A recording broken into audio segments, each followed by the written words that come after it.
Injury কাটিয়ে বাংলাদেশ সময় গত বৃহস্পতিবার ভোরে মেজর লিগ সকারে আটলান্টা ইউনাইটেডের বিপক্ষে মাঠে ফেরেন লিওনেল মেসি।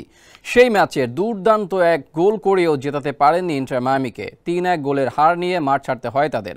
সেই স্মৃতি ভোলার আগে নতুন মনোকষ্ট যোগ হয়েছে ফ্লোরিডার ক্লাবটির শিবিরে। রোববার ভোরে এমএলএসে ওয়েস্টার্ন কনফারেন্সের পয়েন্ট টেবিলের ১১ নম্বরে থাকা সেন্ট লুইস সিটির বিপক্ষে ৩-৩ গোলে ড্র করেছে ইন্টার মায়ামি। এমন সুস্থ ফিট মেসিকে চায় আর্জেন্টিনা, কারণ দরজায় কড়া নাড়ছে কোপা আমেরিকা কাপ। লাতিন মহাদেশীয় শ্রেষ্ঠত্বের শিরোপা ধরে রাখার মিশনে এবারও আর্জেন্টিনার বড় হাতিয়ার তিনি।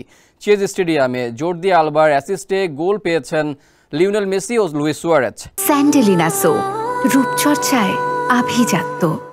আর ৮৫ মিনিটে আলবার গোলে সমতায় ফেরে ইন্টার মায়ামি। আপাতত ক্লাব দায়িত্ব শেষ মেসির।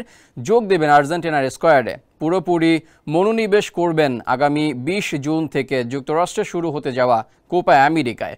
২০২১ সালে মারাকানার ফাইনালে ব্রাজিলকে হারিয়ে প্রথমবারের মতো কোপা ট্রফি জেতেন মেসি।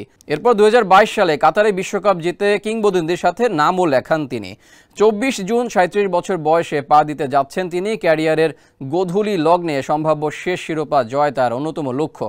দুর্দান্ত ফর্ম নিয়ে কোপা আমেরিকা খেলতে যাচ্ছে মেসি। ইন্টার মায়ামির জার্সিতে টানা ২ ম্যাচে গোল করেছেন তিনি। চলতি মৌসুমে ১২ ম্যাচে মেসির গোল সংখ্যা ১২টি। ফলে লুইস সুয়ারেজের সঙ্গে যৌথভাবে সর্বোচ্চ গোলদাতার তালিকায় শীর্ষে আছেন তিনি। এরই মধ্যে মায়ামির জার্সিতে ২৫টি গোল করেছেন মেসি। ক্লাব রেকর্ড গঞ্জালো হিগুয়েনের ২৯ গোলের চেয়ে ৪ গোল কম।